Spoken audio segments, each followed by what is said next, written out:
Здравствуйте, это новости Татарстана в субботу. Вашему вниманию информационная картина дня. В студии Лина Зинатуллина и коротко о темах выпуска.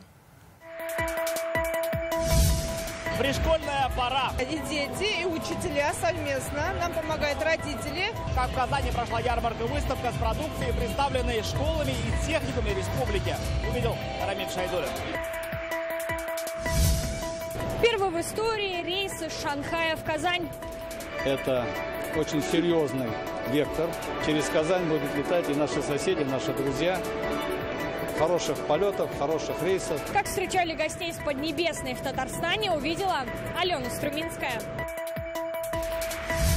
В Верхнем Услоне студенты из Африки посадили клены. Мы будем вспоминать, что это дерево посадили молодежь Африку в Татарстан. Это будет знак любовь и уважения. Подробнее в материале с Ириной Васильевой.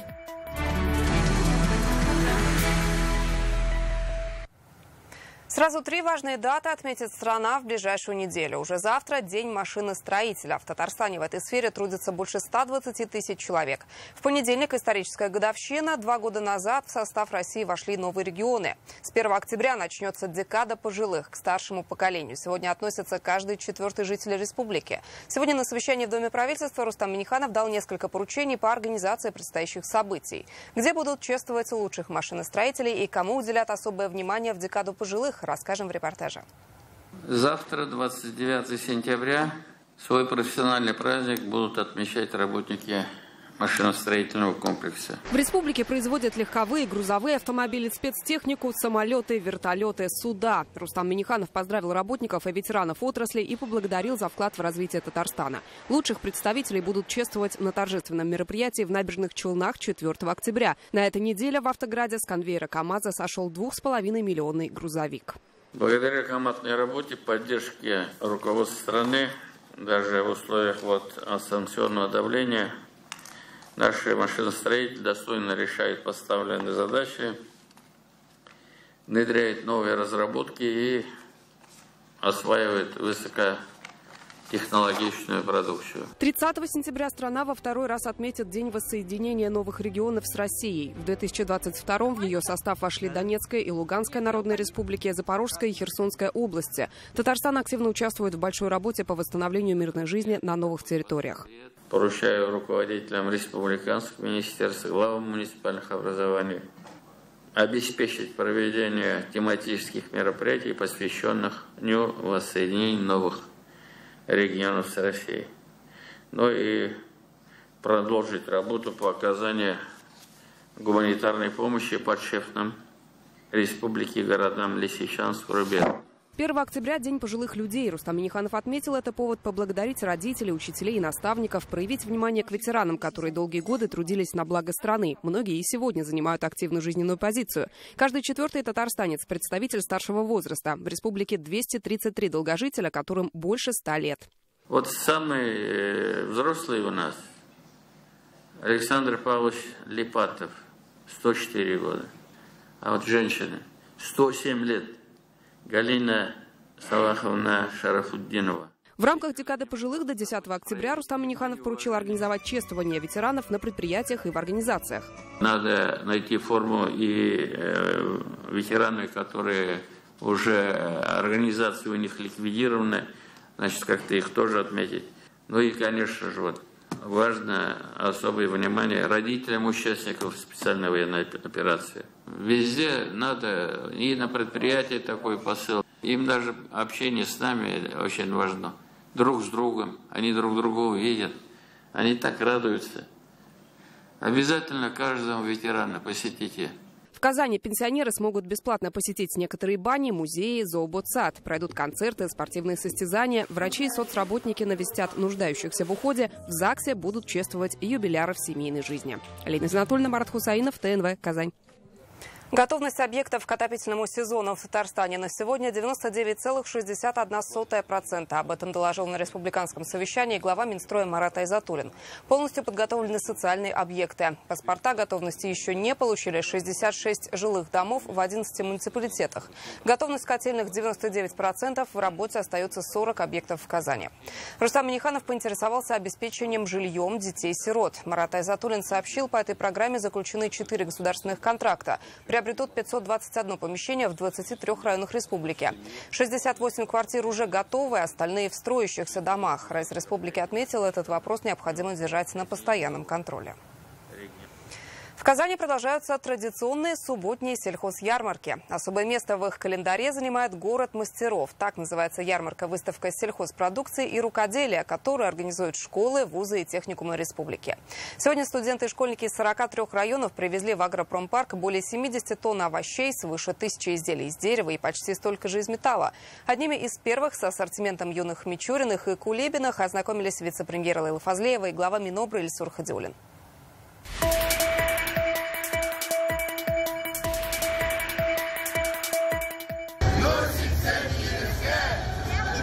Татарская песня и традиционное татарстанское гостеприимство. Так встречают каждого, кто с раннего утра отправился в агропарк. За свежими продуктами горожане и гости города шли с сумками и тележками. Служить родственникам себя по ценам вот 30 рублей килограмм. Нормально. Концерт, все довольные, они все готовились. Мы с радостью покупаем, они с радостью продают. Уже за входа ярмарка превращается в самый настоящий праздник, причем во всех смыслах этого слова. Если там играет живая музыка, то здесь буквально каждого встречают вот такими лакомствами. Причем самое интересное, все сделано своими руками. Ярмарка открылась в 6 утра. Одними из первых пришли вице-премьер Лейла Фазлеева и глава Минобра Ильсур Хадиуллин. Оценили ассортимент, посетили подворье своей площадки у 43 районов республики. Сегодняшняя ярмарка, она особенная, потому что сюда выставили свой труд, результат своего труда нашей школы, учреждения среднего профобразования. И народ приходит с утра. Начинают звонки с июля месяца. Город мастеров – это сельхозярмарка особого формата. Вся продукция от учеников и учителей. На ярмарке представлены больше 300 образовательных организаций республики. Это и молоко, и мясо, и овощи. Они выращены собственными руками.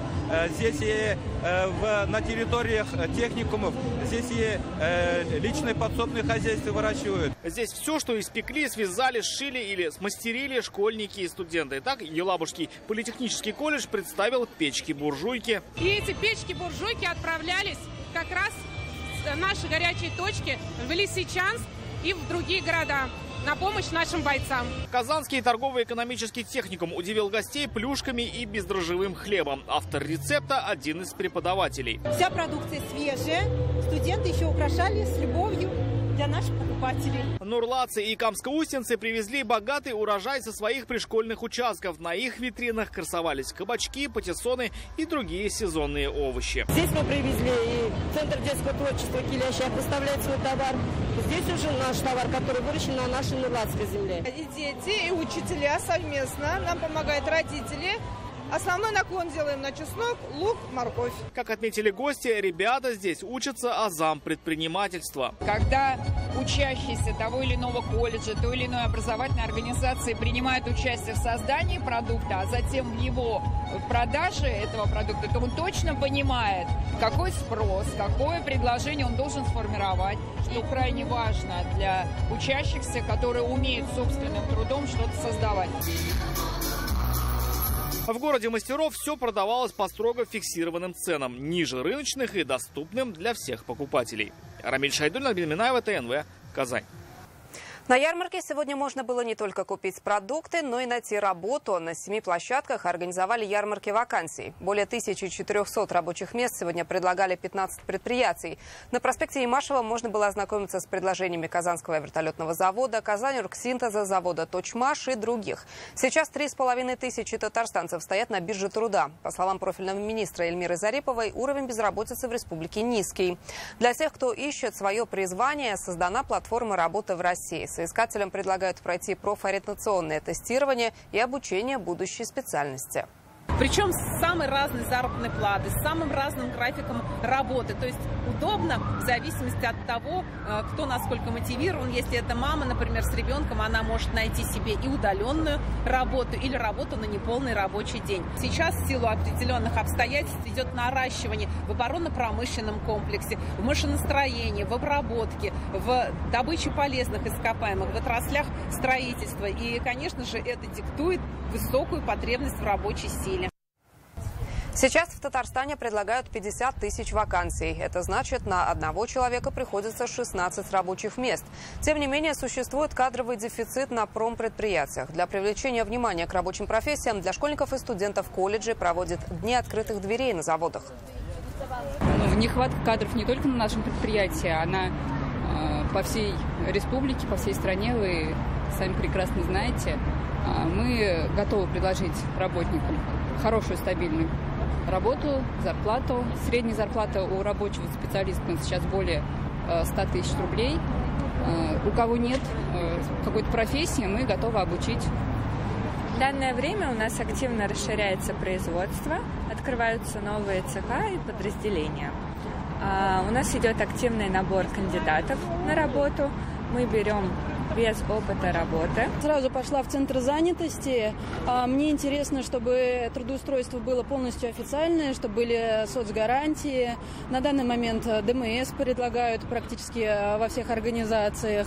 В санатории направляют. Мне это интересно, поддерживать свое здоровье. Мы продолжаем рубрику «Индустриальный Татарстан». Она знакомит с крупными промышленными предприятиями, на которых базируется экономика республики, а значит, наше с вами качество жизни. Сегодня познакомимся с «Казань-компрессор-Машем». Это современное высокотехнологичное предприятие, которое продолжает укреплять свои позиции на российском и мировом рынках. Сегодня завод производит несколько сот наименований компрессорного оборудования для всех основных отраслей промышленности. С 2012 года «Казань-компрессор-Маш» в составе группы ГМС, крупного машиностроительного холдинга. Как сегодня развивается предприятие и как обстоят дела с кадрами, расскажет Алия Сабирова.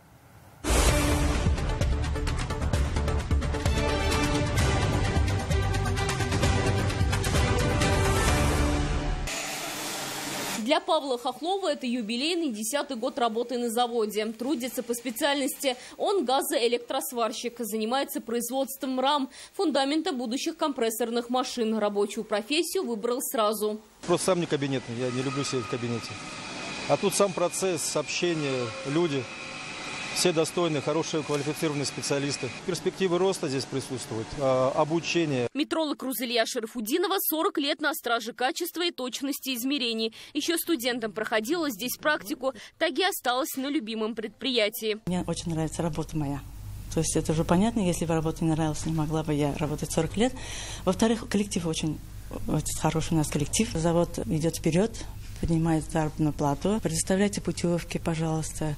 Есть на территории предприятия поликлиника. Вслед за Рузельей 20 лет назад на завод пришел ее муж Фанис. Он автогрейдерист. В испытательном комплексе работает племянница. Скоро на предприятие придет и дочь Шарафудиновых. Все хорошо? Нормально, все хорошо. История завода началась в 1951 году с выпуска первого поршневого компрессора для сжатия кислорода. Сегодня «Казань-компрессор-Маш» ведущий в России и странах СНГ производитель компрессорного оборудования. Оно есть на космодроме «Восточный», магистральном газопроводе «Села Сибири», а также на нефтеперерабатывающих заводах по всей стране. Но преимущество нашего завода – это именно, на самом деле, уникальные компрессора. То есть наш единственный такой завод, который именно, у него нет серийной продукции. Все компрессора – это индивидуально под заказчика. Наш институт, научно-исследовательский институт имени Шнепа, он разрабатывает уже конструкцию компрессора. У нас каждое изделие – это, скажем, новый продукт, новое изделие, который еще никто не выпускал. На предприятии есть крупнейший в Европе испытательный комплекс. Свой трудовой путь Ильдар Нуриев начинал слесарем. Сейчас он старший мастер. Пришел на завод в 2012 году молодым, как говорится, специалистом. Ознакомили, всему научили. Мне это очень понравилось. Вот это как второй дом этот завод стал. Здесь стабильность по зарплате, по выходным. В следующем году в Зеленодольске запустят комплекс по сборке и испытанию оборудования. Аналогов ему в стране нет. Здесь будут изготавливать компрессоры высокой мощности. Такого комплекса в России пока нет. Это единственный такой будет комплекс, который можно в нем испытывать любую продукцию. Завод создает условия для развития сотрудников. У нас социальный пакет серьезный, база отдыха, питание в столовой заводской, горячие обеды. Большая наполненность общественной жизнью, спортивные мероприятия, культурно-массовые мероприятия. Такой активный, добрый, сплоченный коллектив. Сейчас на Казань компрессор Маши трудится 1800 специалистов. Треть молодежь. Средняя зарплата 104 тысячи рублей. Нужны токари, слесари, инженеры-технологи. С новичками работают наставники. Алия Сабирова, Рамзиль Гарипов, ТНВ, Казань. Важное событие в истории Татарстано-китайских отношений. Сегодня в нашей столице приземлился самолет первого рейса Казань-Шанхай-Казань. Теперь Татарстан и Поднебесная связаны прямым воздушным мостом. Для туристов это возможность отправиться в большое путешествие по Китаю и Азии. Для наших компаний перспектива выхода на международный рынок. Как встретили пассажиров первого рейса? Репортаж Алены Струминской. Первый в истории рейс из Шанхая по международной традиции встречают водной аркой. Лайнер менее чем за минуту принимает на себя 11 тысяч литров воды. Это событие для Татарстана долгожданное. Готовились к нему 1,5 года. Первым прямым рейсом из Шанхая в Казань прилетел 251 пассажир. Это полная посадка большого аэрбаса. В Татарстане гостей из Поднебесной встречают согласно всем традициям. С чак-чаком, в костюмах, с танцами и песнями. В Казани из Шанхая прилетела большая туристическая группа с журналистами. Уже в здании аэропорта гости из Поднебесной делятся своими эмоциями. От такого радушного приема остались под большим впечатлением. Я в первый раз в России. Мы прилетели в Казань, и нас здесь встречают песнями и танцами. Это трогает до глубины души. Очень приятно. В торжественной обстановке открыли первую регистрацию на рейс в Шанхай. Полет длится чуть более 8 часов. С пересадкой в Москве или Санкт-Петербурге лететь было в 2 раза дольше. Мы летим в путешествие. Появился прямой рейс, появился шанс, и мы этим шансом воспользовались. Мы живем там. Мы всегда путешествовали через Москву. Мы из набережных Челнов летали каждый раз через Москву. Это было очень неудобно. Шанхай – крупнейшая бизнес-столица и стыковочный пункт. Отсюда можно отправиться в путешествие по всем известным туристическим городам Поднебесной и странам Азии. Удобство рейса оценят и татарстанцы, и китайцы, говорят в Казани. Мы рассчитываем, что благодаря этому рейсу огромное количество китайских туристов будет приезжать в Татарстан. Скорее всего, они будут путешествовать вначале по маршруту Казань, Москва, Санкт-Петербург, то есть тот маршрут, который мы продвигаем на китайском рынке, это 3 столицы России. В перспективе наша цель, чтобы как можно больше дней и ночей проводили туристы на территории нашей республики. Рейс через Шанхай уже позволяет открывать все направления азиатского, тихоокеанского региона, полностью все. То есть и стыковки, вы можете прилететь в Шанхай, летев в Японию тоже. Татарстан и Китай связывают дружеские, экономические и торговые отношения. В октябре наша республика ждет китайских гостей на саммит БРИКС, в ноябре на форум «Ростки». Этот рейс не только про развитие туризма, но и про укрепление деловых связей. Я думаю, что это очень важное событие в истории обменов между регионами, областями, провинциями Китая и России. А также это является важной мерой в целях реализации договоренностей, достигнутых лидерами наших двух стран о расширении и углублении регионального сотрудничества. Казань становится достойным хабом. Это очень серьезный вектор развития нашей республики и нашего международного аэропорта. Через Казань будут летать и наши соседи, наши друзья. Хороших полетов, хороших рейсов. Улететь в Шанхай можно во вторник, четверг и в субботу. Сейчас в воздушной гавани Казани разрабатывают новое международное направление – напрямую в Бахрейн. Алена Струминская, Адель Мендубаев, ТНВ, Казань. С министром энергетики, нефти и горно-рудной промышленности Сенегала Бирамой Сулеем Диопой встретился сегодня Рустам Минниханов. Он подчеркнул, сотрудничество России с африканскими государствами всегда шло в конструктивном русле. Татарстан готов поставлять в Сенегал самый широкий спектр продукции. Также есть заинтересованность в импорте. На встрече отметили перспективы в сфере энергетики, машиностроения, нефтехимии, сельского хозяйства, инновационных отраслей.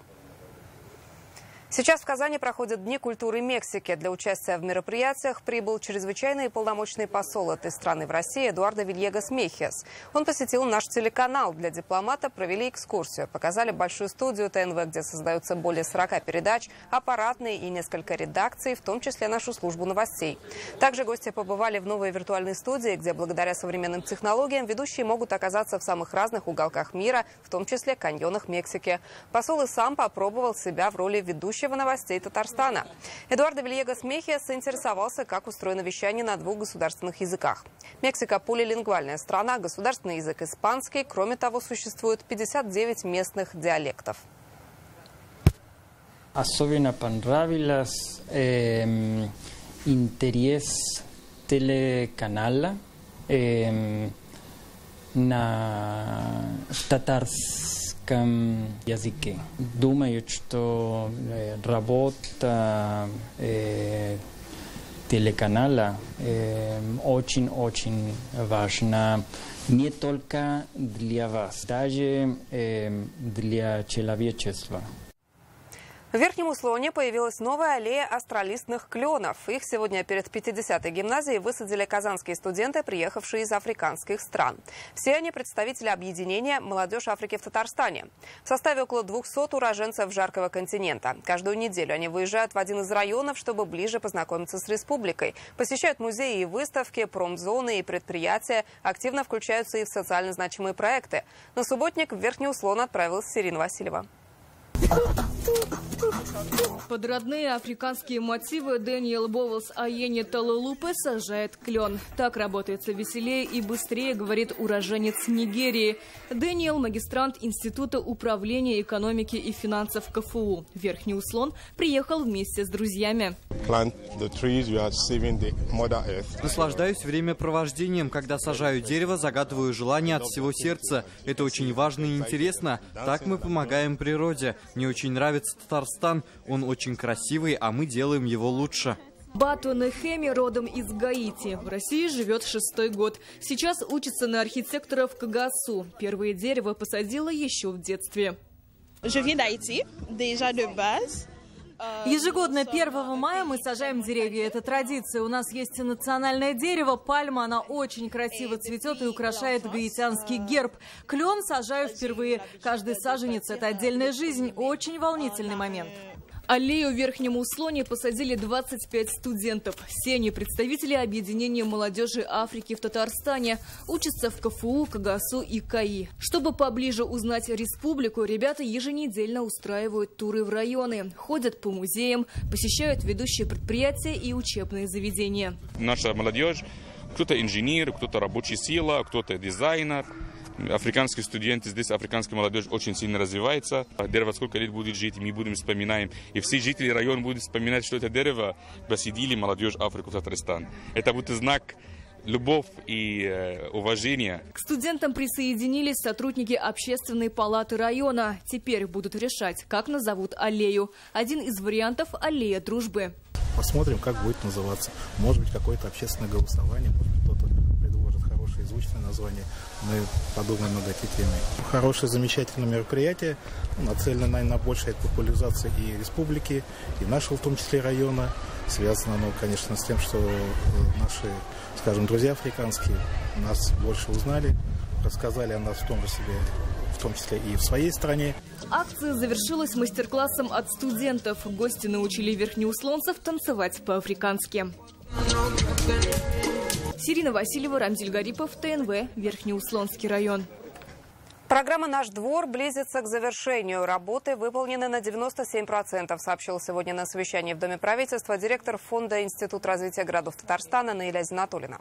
Почти все районы завершили дорожные работы. В Тукаевском и Казани их планируют закончить в понедельник, в Набережных Челнах в следующую субботу.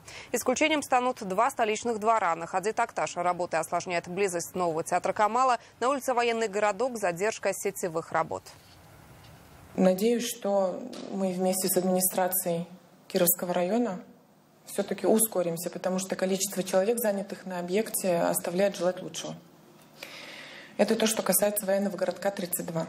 А вот по Хаджи Такташу, Рустам Нургалевич, мы, как только театр закончим двигаться по этому двору вместе со строительной техникой, сразу же двор завершим. В Казани сегодня прошел фестиваль добрых дел. Семейный праздник организовал приют человека, Центр поддержки нуждающихся. Помимо мастер-классов и концерта, здесь провели розыгрыш призов. Все средства, вырученные на ярмарке добра, направят на благотворительные цели.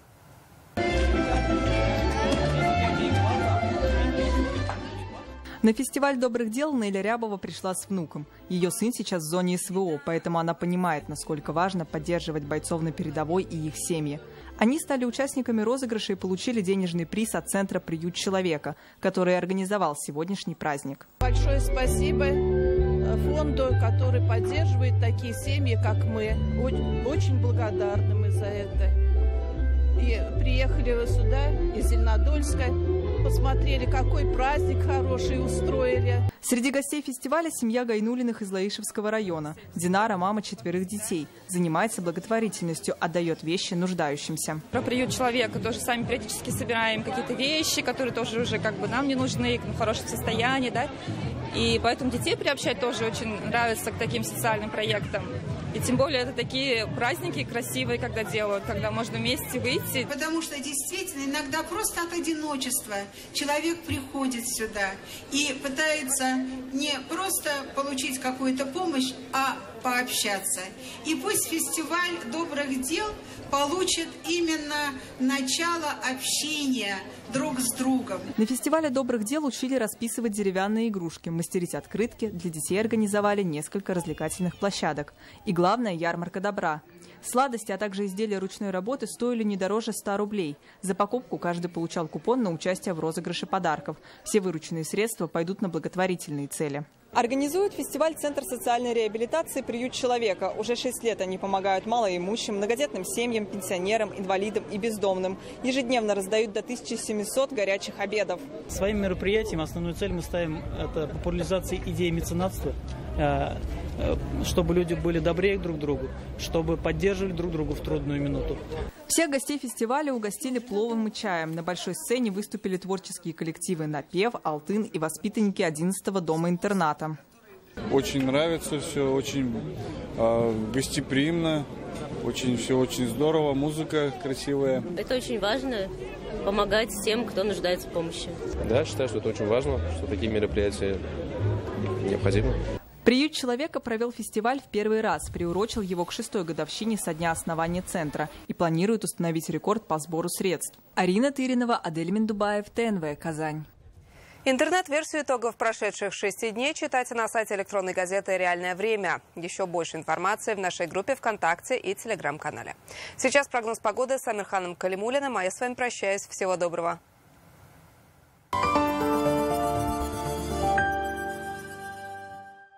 Жить на берегу озера рядом с природой. Что может быть лучше? Новый жилой комплекс «Алтын-Яр». Ипотека 3,5%. Без удорожания стоимости квартиры. «Алтын-Яр». Гармония комфортной жизни. 216 68 68. Будущее начинается с первого импульса. С инновационных технологий. С автомобиля Exit RX в новой комплектации Flagship. 8-ступенчатая автоматическая коробка передач. Онлайн-сервисы и дистанционное управление Exit Connect. Только в сентябре на специальных условиях в Exit-центре РРТ. Подробности 207 0080.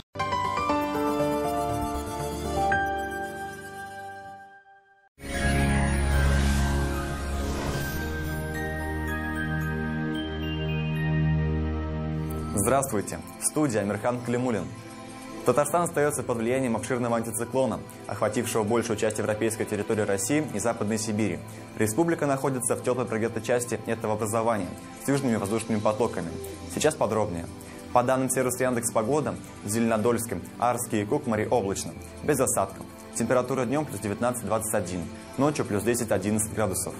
В Буинске, Тетюшах и Апастово пасмурно, дождей не ожидается. Температура днем 20-22, ночью 10-12 градусов тепла. В Чистополе, Черемшане и Нурлатах будет облачно, осадков не прогнозируют. Температура днем 20-22, ночью от 10 до 13 тепла. В Набережных Челнах, Агрызе и Актаныше облачно, без дождей. Температура 20-21 градус тепла днем и 9-12 тепла ночью. В Альметьевске, Бавлах и Урусу облачно, иногда с прояснениями, без осадков. Температура днем 20-21 градус, ночью температура 9-11 градусов тепла. В туристических городах республики тепло, но небо также будет затянуто облаками. В Свияжске температура днем 22, ночью 12 градусов тепла, пасмурно, без осадков. В Болгарах днем 20 градусов, ночью около 12 градусов выше нуля. Здесь тоже облачно, дождей не обещают. В Елабуге температура плюс 20 градусов днем и 11 градусов ночью. Облачно, осадков не ожидается.